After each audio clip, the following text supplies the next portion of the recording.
Welcome back to Adulting with Donnie. It's only been like 2 weeks since the last time that I recorded, and I swear to God, I wanted to last week. Just didn't fucking happen. And it's weird, like it's I think it was last Monday that I wanted to. And I thought, I can definitely make it happen on Monday. And then Monday didn't happen, and then Tuesday couldn't, and Wednesday couldn't, and fucking Thursday I was working until like 8 o'clock at night, and yeah, it's just, and before you know it, it's like, okay, another week has gone by.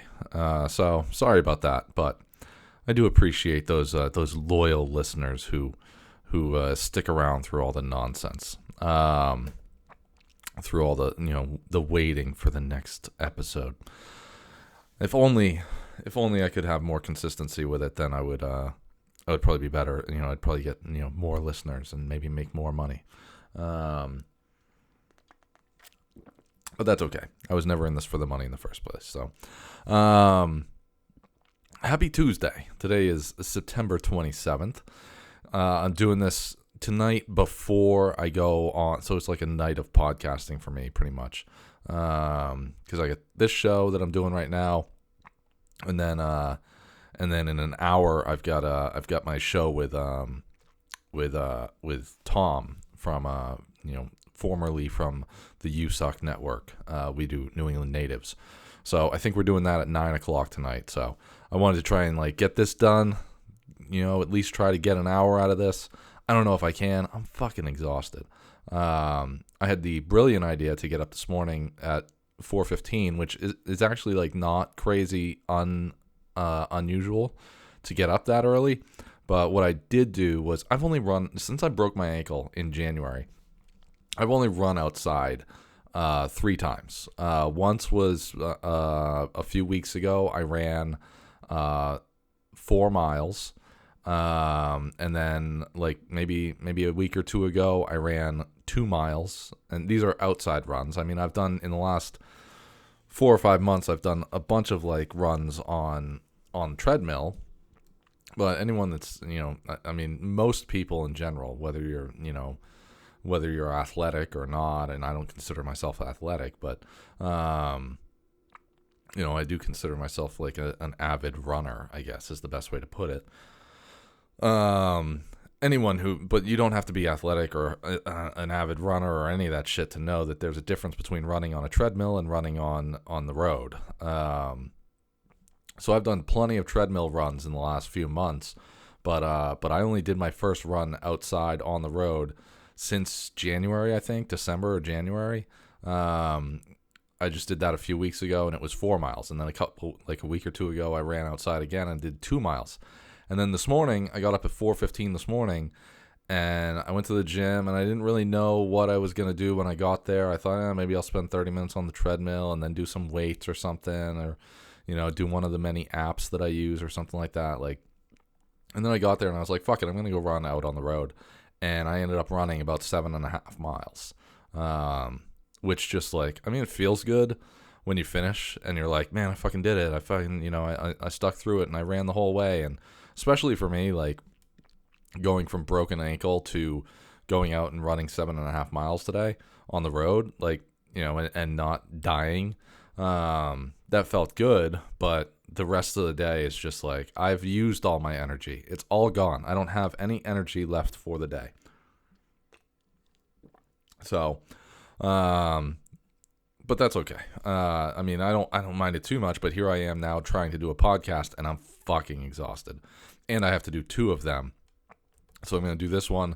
I'm going to do my one with Tom afterwards, and then right after that, I'm going to go to bed. I'm probably going to crash hard. Or at least I hope so. My girlfriend tells me that I do a lot of kicking and talking in my sleep and biting my teeth or something like that, or cracking my teeth together or something along those lines. And it keeps her awake and it makes me feel bad. So hopefully it will be a nice sound sleeping night. In the last 2 weeks, since the last time I did an episode, I have gone skydiving. I think I'm near positive that in one of my episodes in August sometime, I had mentioned that for my birthday, my mate had gotten me a gift certificate to go skydiving, and I really wanted to get it done before like October. I don't know what the time frames are on when they even do skydiving here in New England.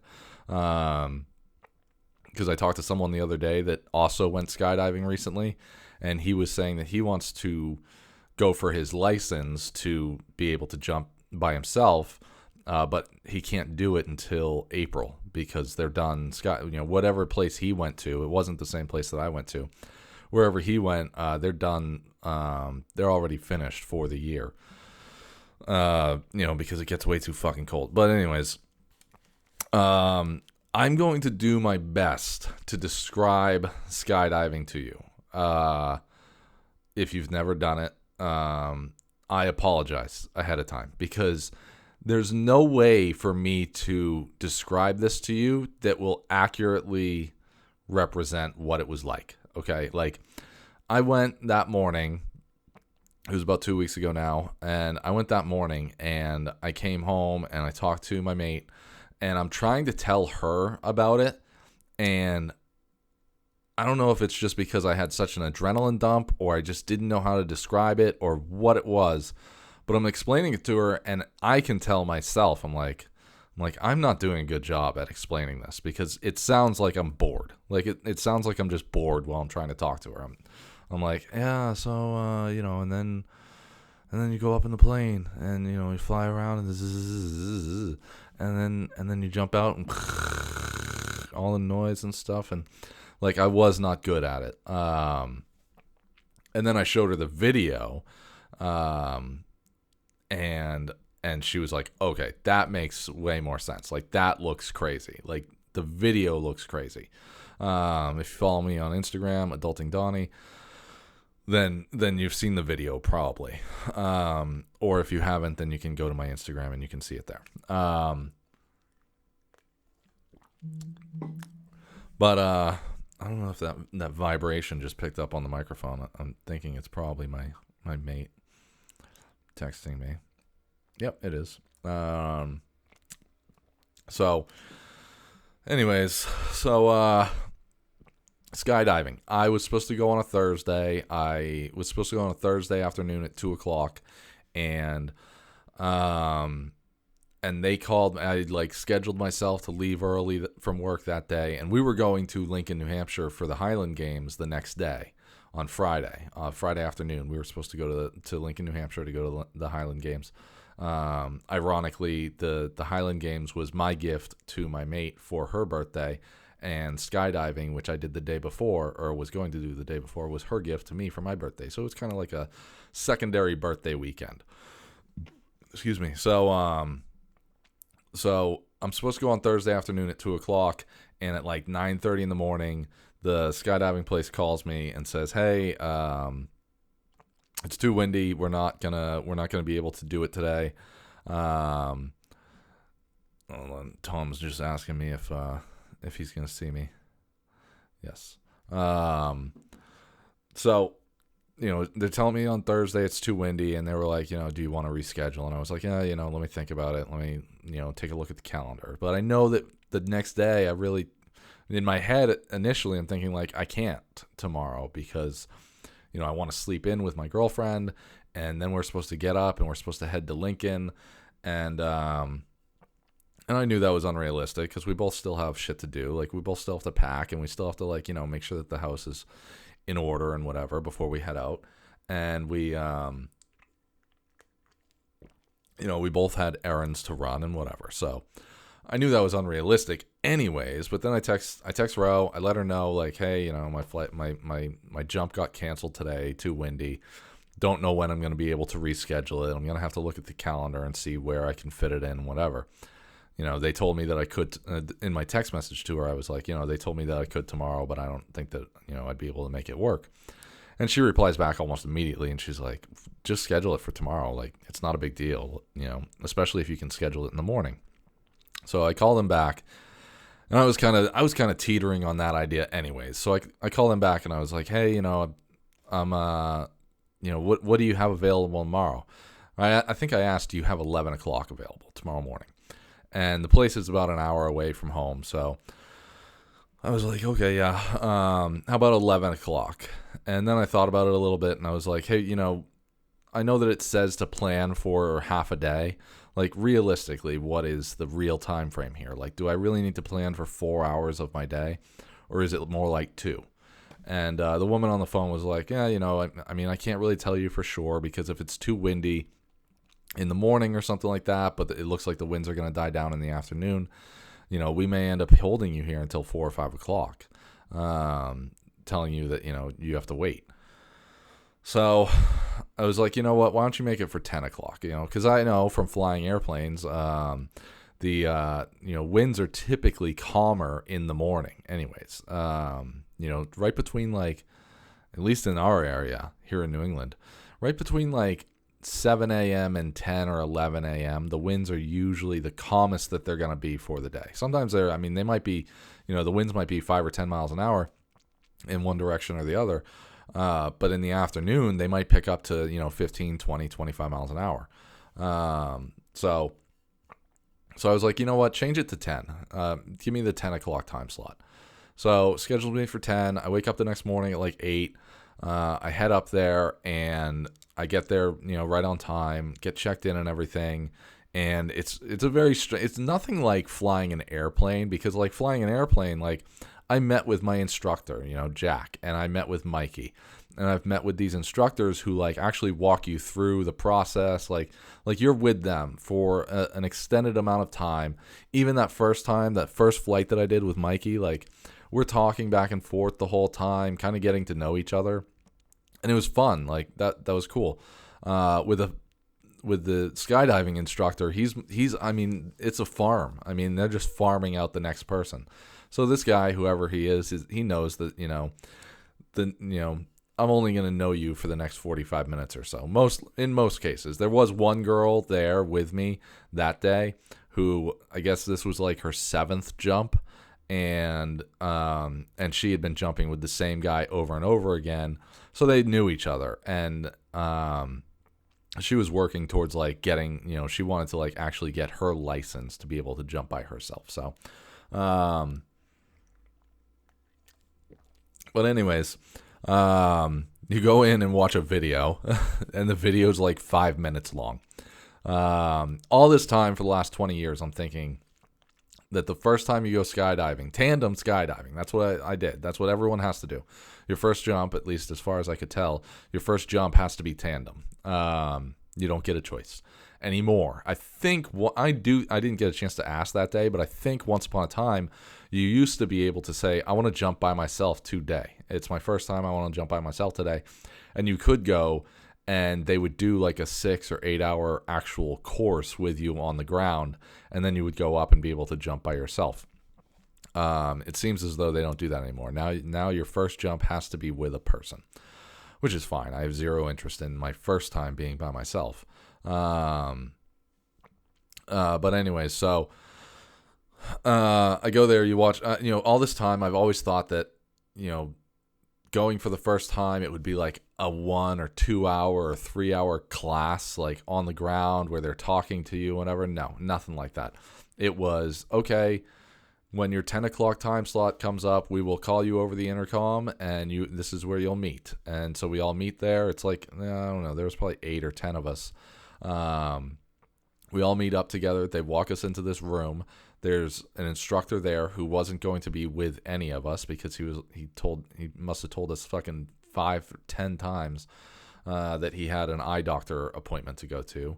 So he was like, I got an appointment to go to. So I'm not going to be going up with you guys today, but you'll be with someone. And so he kind of gives us like a layout of what we're going to do. And then he says, now I'm going to play you this video that basically says everything that he had just told us, except the video shows all the steps. And sign a couple more waivers, and then, send us on out. And it's like, okay, in a few minutes, whoever you're jumping with is going to come and find you. So go back outside and hang out. And sure enough, some guy, I forget his name now because it's been 2 weeks. It was like Derek or Dave or something along those lines. But he comes and finds me, and And he says, "Hey, are you Donnie? And I'm gonna be jumping with you today." I said, "Oh yeah, well, cool, all right." And talked to me a little bit, and then he gets me all harnessed up, and did a real brief explanation of like, okay, when we jump out of the plane, you're gonna put your hands in the straps that are around your shoulders, and he makes me demonstrate the whole, all of this shit as we're doing it. Like he does it, then he has me demonstrate, like, okay, so that he knows that I know what I'm gonna do. So I gotta hold on to these straps when we jump out of the plane at first. Okay, and then I'm gonna tap you on the shoulder, and when I tap you on the shoulder, you can put your arms out, and I want you to put your arms out, stretch your arms as far as you can, and kind of arch your back and arch your legs up. And I mean, of course, everyone has seen skydiving videos, so you kind of have a general idea of what you're going to look like as you're free falling anyways. And then he explains to me, and I always, I'll get to that actually. I'll skip that for now. And then he kind of explains to me what we're going to do when we come into land, which is, he wants me to kick my legs up as high as I can. Almost like, imagine if you're sitting on your butt and you get your legs straight out in front of you, and then, you're in a sitting up position. So he explains that to me, and then, we go through that, and he's like, okay, cool. Go wait over there, and when we're ready to go, we'll let you know. So then this other guy comes up, and he says, he introduces himself. Again, I forget his name. Excuse me. And this was the guy that was actually going to be doing all my video and pictures for the day, which I cannot recommend enough. You have to, even if you've, in the highly unlikely event that you have been skydiving but didn't get the video package to go with it, I can't recommend it enough. I mean, it's just something that you just can't describe well. I feel like I'm doing a better job now describing it than I did with my mate when I first came home, and I'm still not doing it any justice.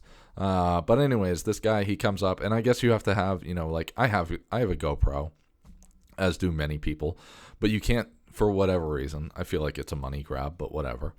Not specifically from the skydiving place, but for whatever reason, the FAA has deemed it that, if you have to have a special license and you have to have so many jumps and so many hours or something like that before you can wear a camera.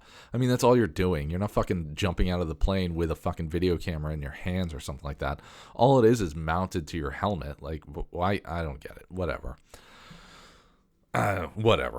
But anyways, you have to pay this guy, which is fine because it is totally worth it. So this guy comes up, and at Skydive New England, the guy that I got, and I would hope that it's like this all across the board, the guy that I got was really good at it and really cool. He comes up, he introduces himself to me, he brings me over to this rock pillar type of thing, and he does a quick little intro video of, what's your name, how long have you wanted to go skydiving, how are you feeling about today, that type of thing. And then he does a couple more videos as you're, getting ready to go in the plane. He does a couple videos while you're in the plane.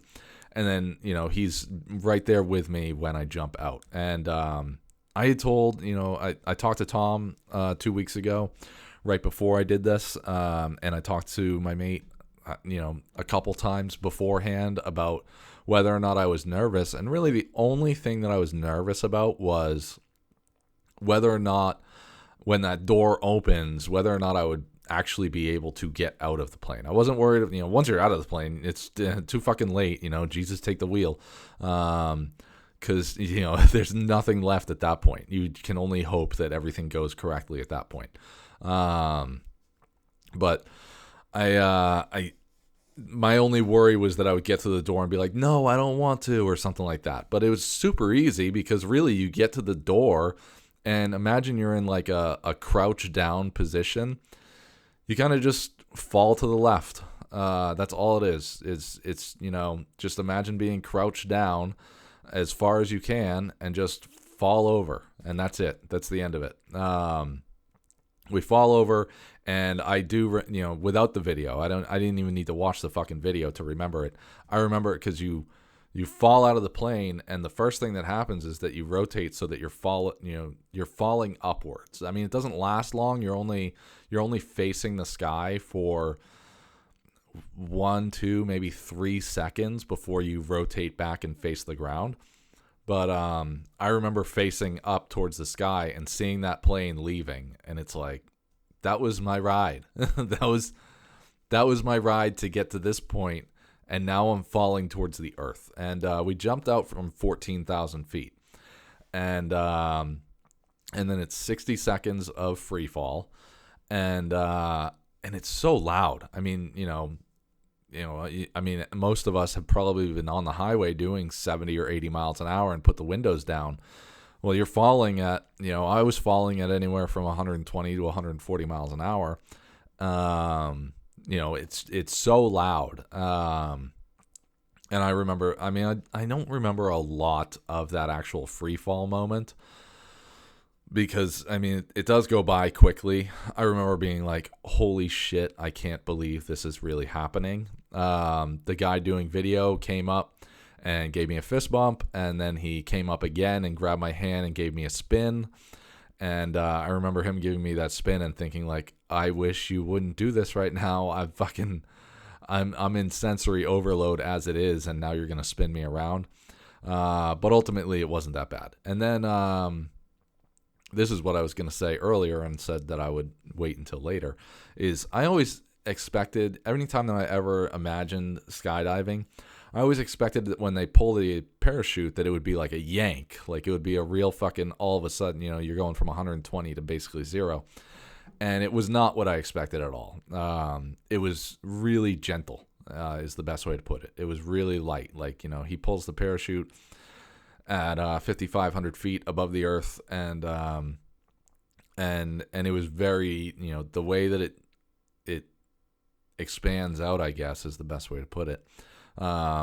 It was just very light. It didn't feel like anything. It just felt like all of a sudden, you're slowing down. It was no worse than, in fact, it was lighter than if you're doing, 70 or 80 miles an hour on the highway and slam on the brakes. It was significantly better than that. Like, it'd be more like doing 60 or 70 or 80 miles an hour on the highway, and you see traffic coming from maybe a quarter mile away, and you just hit the brakes. You start to hit the brakes and slow down. That's the best way to describe that, I think. But, and then you just glide to the earth, and he gave me, my instructor, the guy that was with me, he, I think that's the only thing that that's the only way that I can describe this guy as an instructor. But he's, on the way down, he kind of gave me a little bit of a tour, if you will. He was like, if you look over there, there's the ocean, there's Portsmouth, there's fucking, there's Lake Winnipesaukee, there's, the three lakes in Maine or something like that, whatever. And then we get down, and when we get down to the ground, he tells me, hey, remember, throw your legs up as we get down here. And I do, and then we come in kind of like a sliding position. Imagine sliding into home base type of thing, except not on your side, I guess, more on your ass.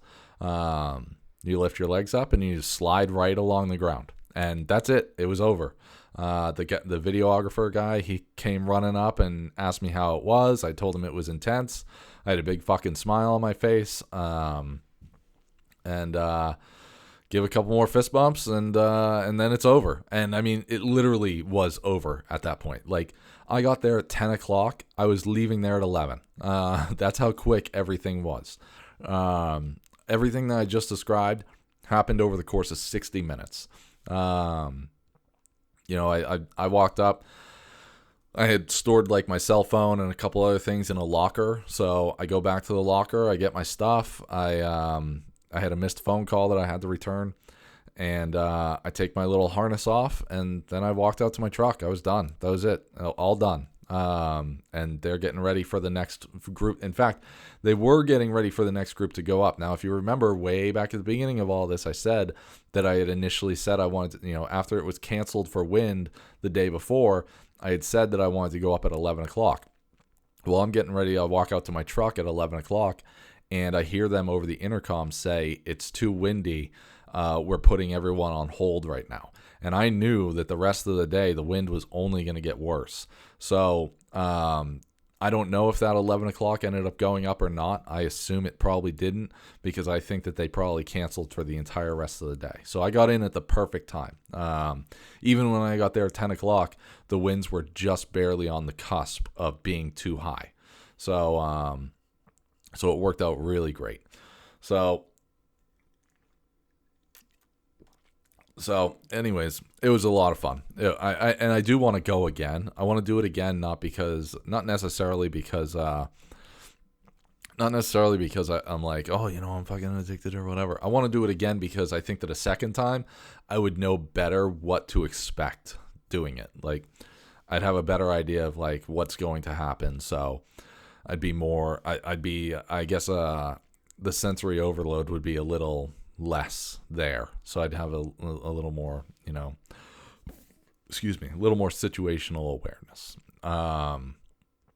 So from there, that weekend, not this past weekend, the one before, I go home, I talk to my lovely mate about skydiving, and then we got in my truck and we headed to Lincoln, New Hampshire, for the New Hampshire Scottish Highland Games, which I didn't even know were a thing here in New Hampshire. Everyone that I told was like, oh my God, yeah, I've heard about that. I had no idea it was a thing until she mentioned it to me, probably over a year ago or more. So we went to that. It was fun. I mean, the weekend in general was fun just because we were together. That was like, we went up and we got a hotel a few miles away from the event. She loves to pack so many snacks to go away. So we had all the snacks and drinks that we could possibly imagine. We went up there on Friday night and we went out to dinner. And of course, I mean, like every place was packed because there were so many people in town for this event. So every place was packed. And we went to Common Man is a restaurant that I guess is kind of a chain around this area of New Hampshire, New England-ish. We went to Common Man, and we did something that we never do, which is we waited for a table. We almost never wait for a table. But they were so packed that we had to wait for a table. I think we waited about half an hour or so, give or take. And really, I think the only reason that we waited in the first place was because there just wasn't a lot of options in the area that we had already looked at their menu and liked. And we were both hungry, and we were like, fuck it, we'll wait half an hour. Because really, realistically, we probably would have wasted at least another hour looking for another place and then going there and finding that we were in the same predicament. So we waited the half hour and had dinner there together, and then we go back to the hotel. We're back at the hotel at like 8:30 at night, maybe 9 o'clock. I don't know, something like that. And then we watched True Blood until 9 o'clock, or until like 2 in the morning. I think we watched True Blood, and we're laughing and we're having a good time. And I remember at one point saying, like, we drove 2 hours away and got a hotel room just to find out that we just really enjoy spending time with each other. Just to reiterate that we just really love being around each other. So, but it was a lot of fun. Saturday morning, get up, go to the Highland Games. We only ended up being there for like an hour. My only issue with it was that it was a lot more vendors, a lot less games. There was so many vendors at the Highland Games. It was, that's fine. Like, I wish that I had, a couple grand to spend on vendors, but I don't. The hotel was, the hotel was so expensive. I won't give out a number exactly, but,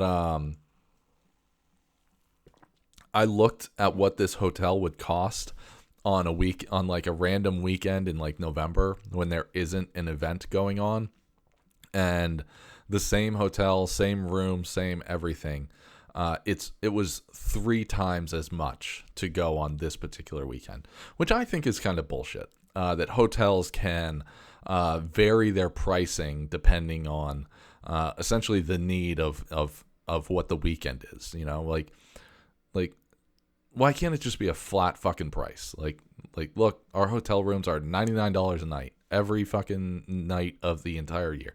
Like hotels get to adjust their price on a weekend. Doesn't matter. Like not even just a Highland game weekend. Like if you want a hotel room during the weekend anywhere in the world, it's going to be more expensive on the weekend than it is during the week. So, and flights do the same thing. That's bullshit to me anyways. But anyways, we spent an hour there, hung out, and then we went out and checked out some shops in the area, went out to lunch/dinner, and then went back to the hotel room and watched some more True Blood all night. Got up Sunday morning and headed home. And then on the way home, like, I'm looking at traffic and neither one of us had, we tried to stop for coffee on the way and the line was too long, and Ro was like, just fuck it, let's go somewhere else. We'll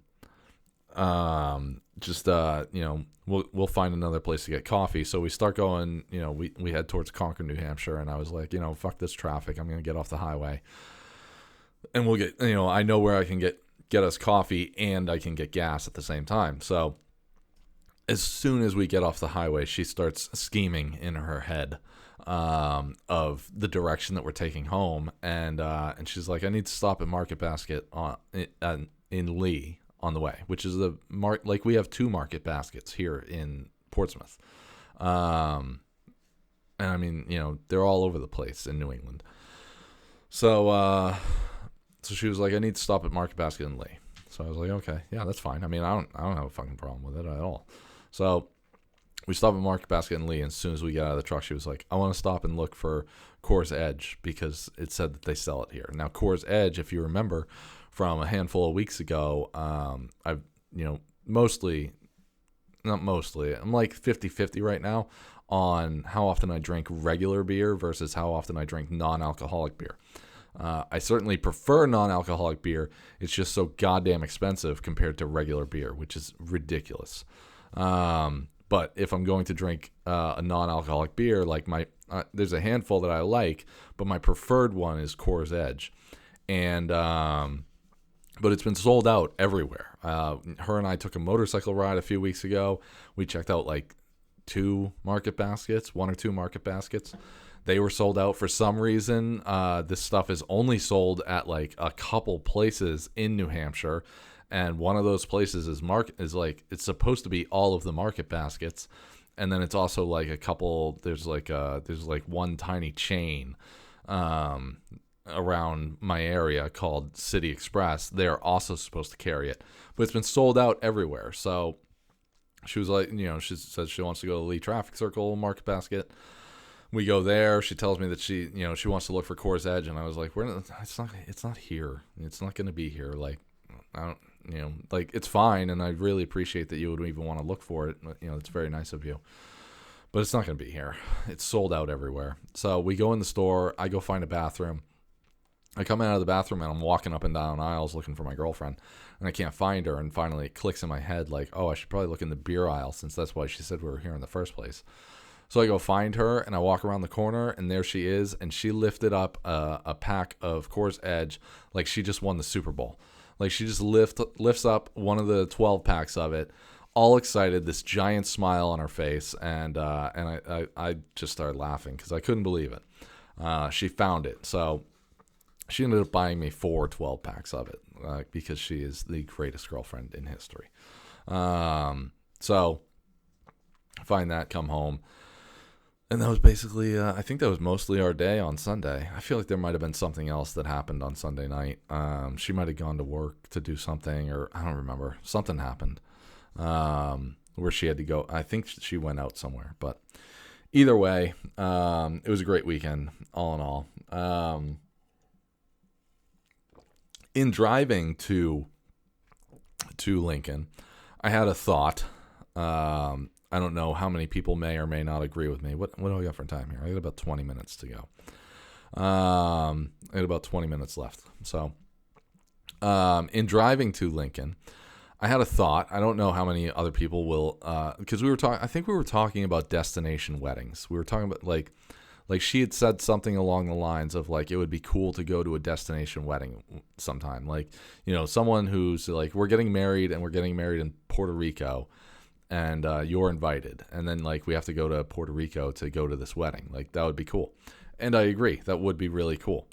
And then I had this thought that weddings are, I think weddings are an experience. Like getting married, like if you're the bride or the groom, weddings are an experience. This is my new opinion. Like similar to skydiving.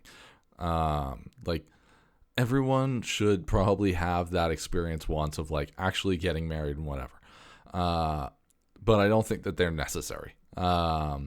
Even the marriage part. I've never, I don't know, for a long time, for many years, I've never really, maybe not initially in my early 20s, but for many years since then, especially since I got divorced, I've never really subscribed to like weddings being, the official wedding thing being something that anyone necessarily needs to do. Like, say Ro and I wanted to quote unquote get married, right? But we don't want to go through all the bullshit, right? So we don't want to fucking actually involve the state. We don't want to involve the government in it.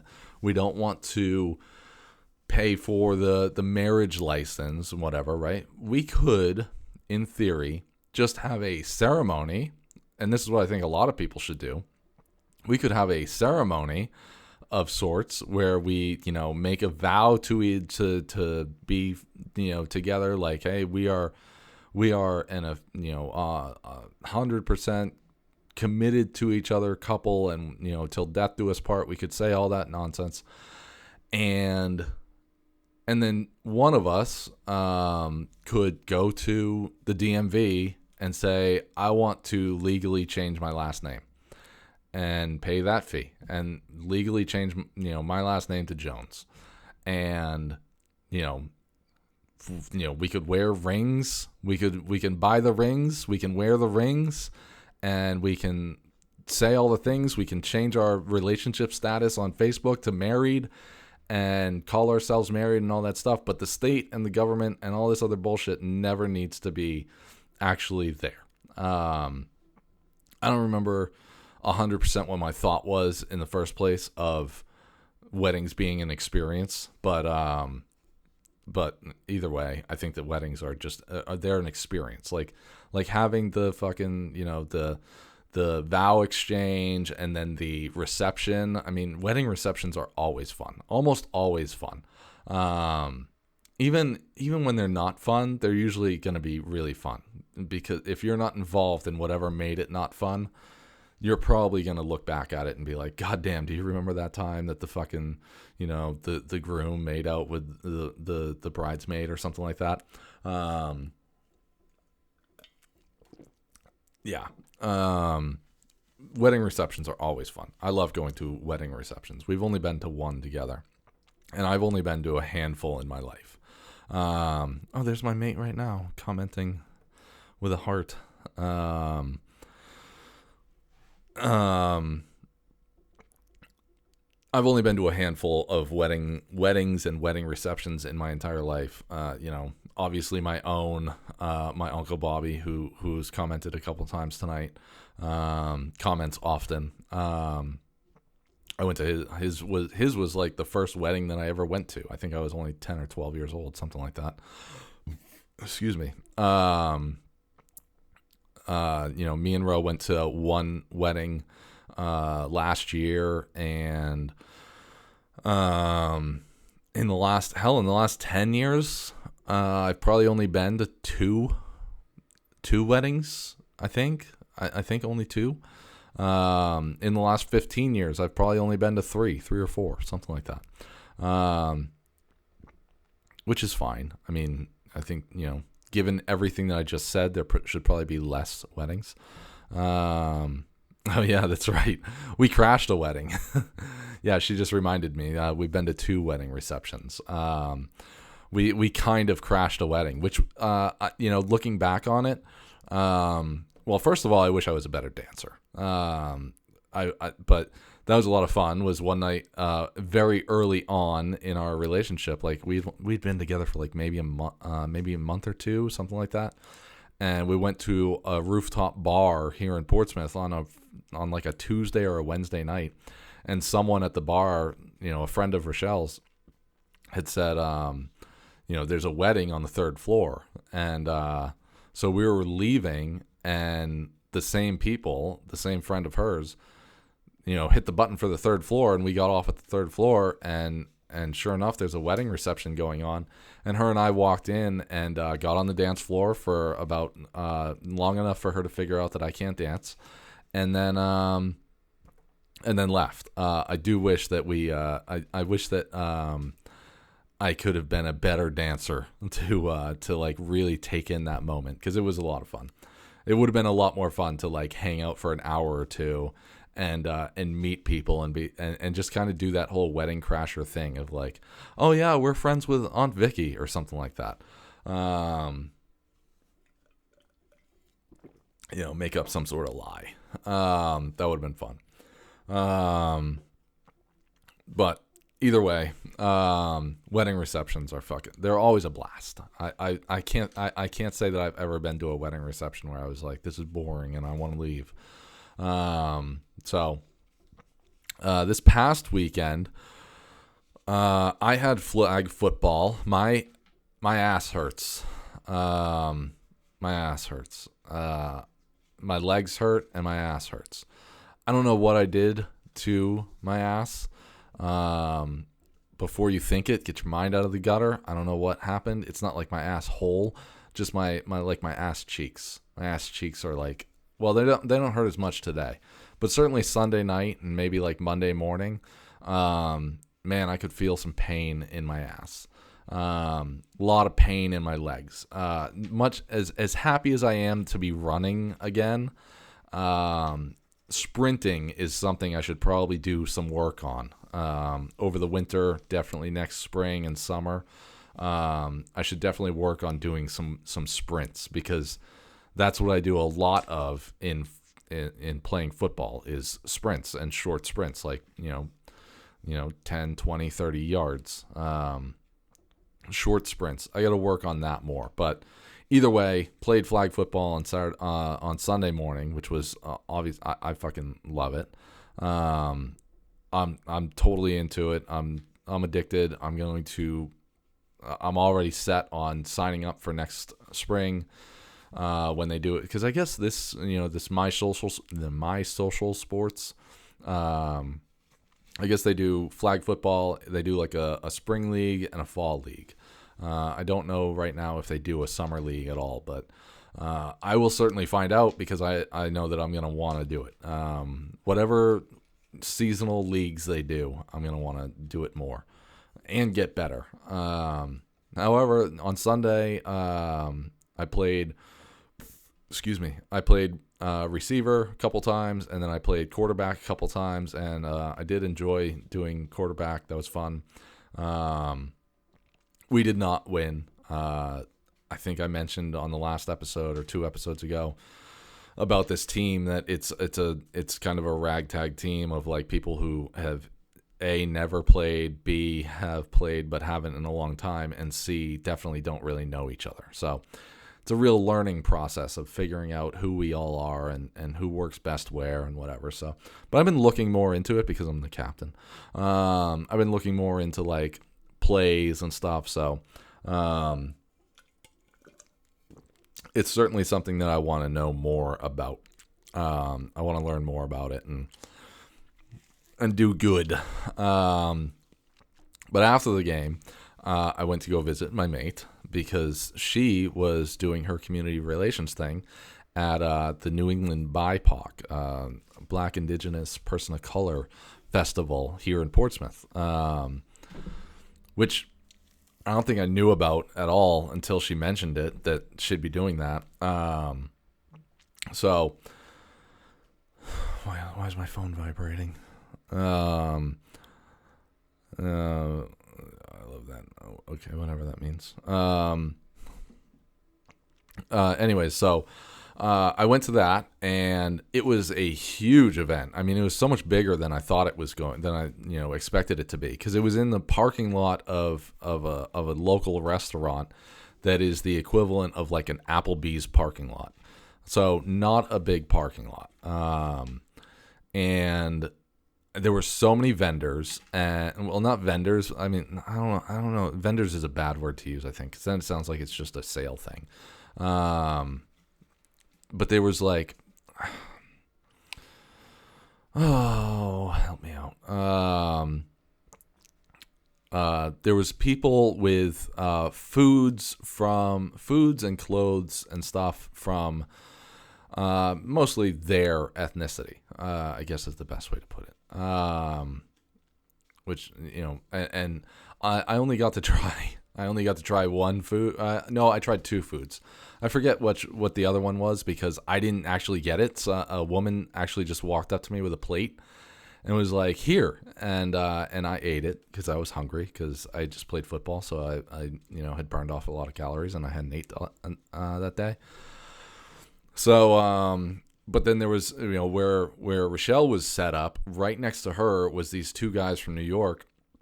And they had empanadas. I think they were empanadas, with like beef in them or something. And God, they were fucking.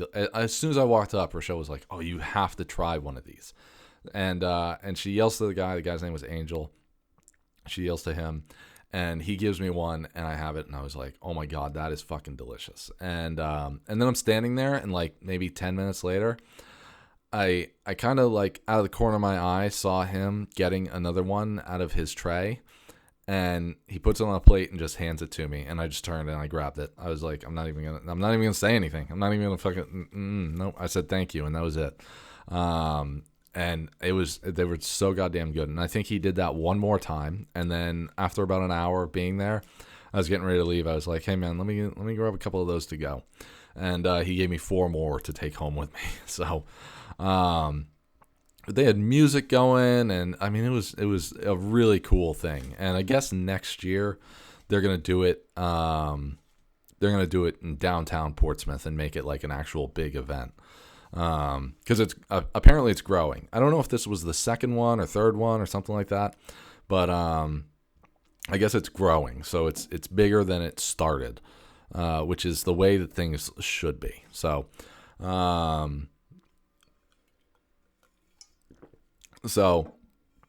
But that was an awesome time. I gotta move on. I gotta fucking keep moving along here because I get less than 10 minutes before I gotta jump on with Tom. I don't know. I got a handful of topics and I'm not gonna hit them all. Let's talk about Adnan Syed. My unsolicited opinion. So if you are a podcast listener and you listen to this via podcast, you've probably heard of the podcast Serial. It's produced by This American Life, which does like all the TED Talks and shit. And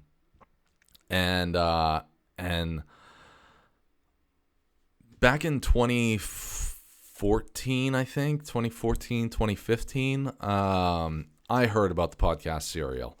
And everyone was talking about it, so I was like, okay, I'll check this thing out. And it was like a 12 or 13 episode podcast where this woman, whose name I don't remember, I think her first name was Sarah, she kind of does like this investigative series, quasi-investigative series about this kid in Maryland who was arrested for murdering his girlfriend.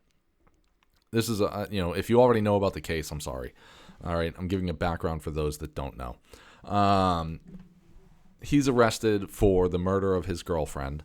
And, he claims innocence the whole time. He's been claiming innocence. I think this happened in like 1998 or 9, something like it was near the end of the 90s. Here, I'll give it to you this way. They were still using pagers, all right? They didn't have cell phones. The kids, anyways. They didn't have cell phones. They were still using pagers at the time. So, So he's accused, convicted of killing his girlfriend, and he's been claiming his innocence the whole time. He does this 12 or 13 episode podcast with Sarah, or whatever her name is, from Serial, and he's talking to her from jail. She spins it over the course of 12 or 13 episodes.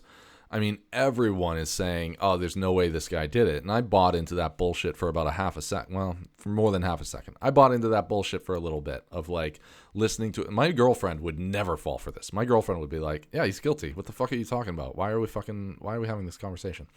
Me, on the other hand, I listen to it and I'm like, no, he's innocent. He said it. He's saying he's innocent. Like, I was just so goddamn gullible at the beginning. All right.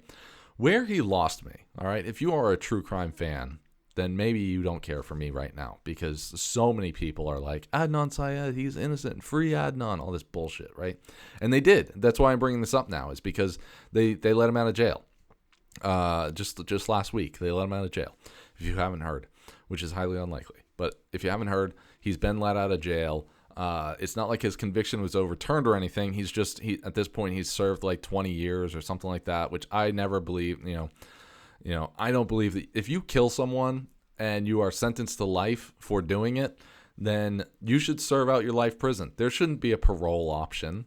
There should never be a parole option. You took a life. Now you should, I don't know, for the most part, with the only unfortunate part is wrongful convictions. If it weren't for wrongful convictions, then I would say death penalty for every murder. Put him fucking down, kill him, put him down, execution. There shouldn't be this fucking 15 years. These are all my opinions. There shouldn't be these fucking 15 years of appeals and all this other bullshit. If you fucking killed someone and it's cut and dry, you definitely fucking did it. There's almost nothing that's going to prove that you didn't fucking do it. Then fucking, you should be executed. Okay, that's how it should fucking work. All right,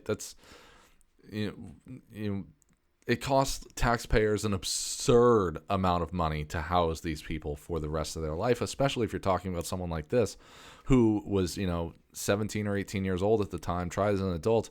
He's going to serve the rest of his life, and taxpayers are going to have to cover his room and board for the next fucking 60, 70, 80, 90, 100 years. But all that is beside the point. I'm sorry. Got off track a little bit there with just a handful of minutes to go. This will have to be the last thing I cover tonight. Jason Almy escapes my wrath for now.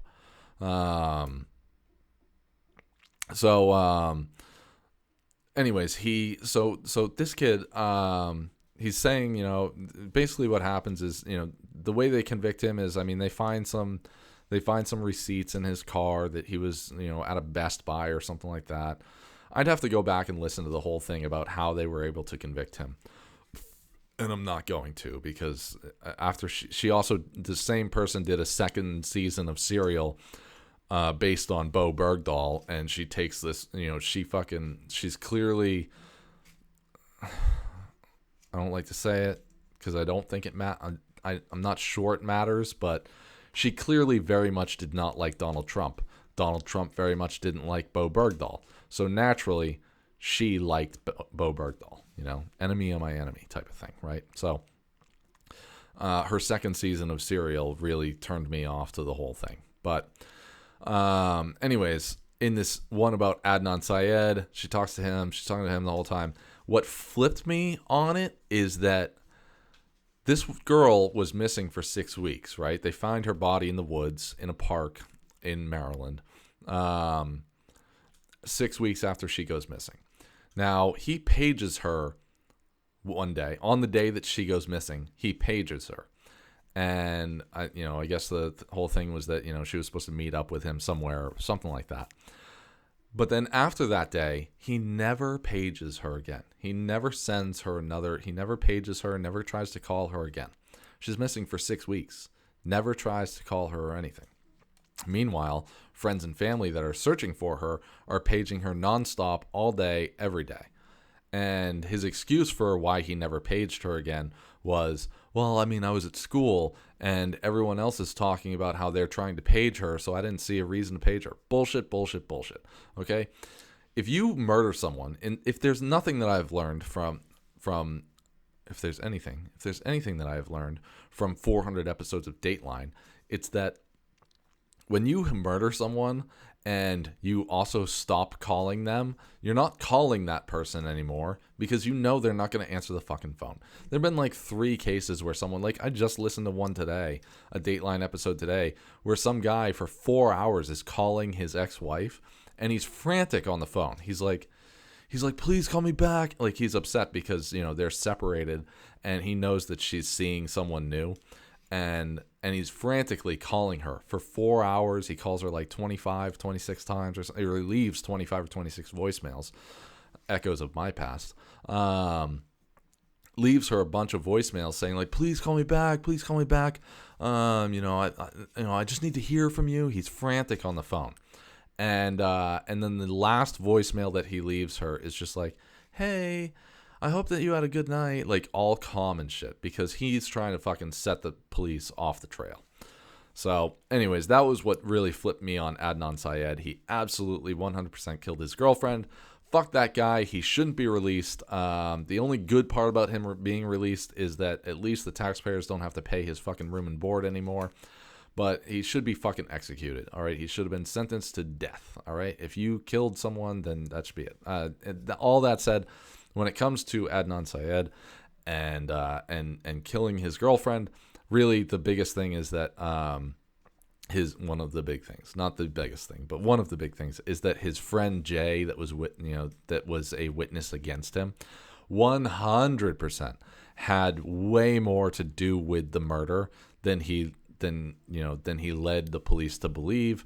And the only reason that Adnan can't say, well, Jay did this part during the murder is because then Adnan would have to be admitting that he was that he partook in the murder of his girlfriend. So there. All right. I did it. I got to get on my other show. With Tom. How long have I been going for? 57 minutes. That's almost perfect. There's an app out there called Upside. Okay, Upside is an awesome fucking app. All right, this is not a sponsor of the show. I'm just talking about Upside. All right, this is not a sponsor in any way, shape, or form. You're gonna find that out in a second when you get my offer code, because it's not adulting yet, because I haven't emailed them yet. I should. But Upside is an awesome app. Just go in your little fucking app store or Play Store or whatever your phone uses for an app store.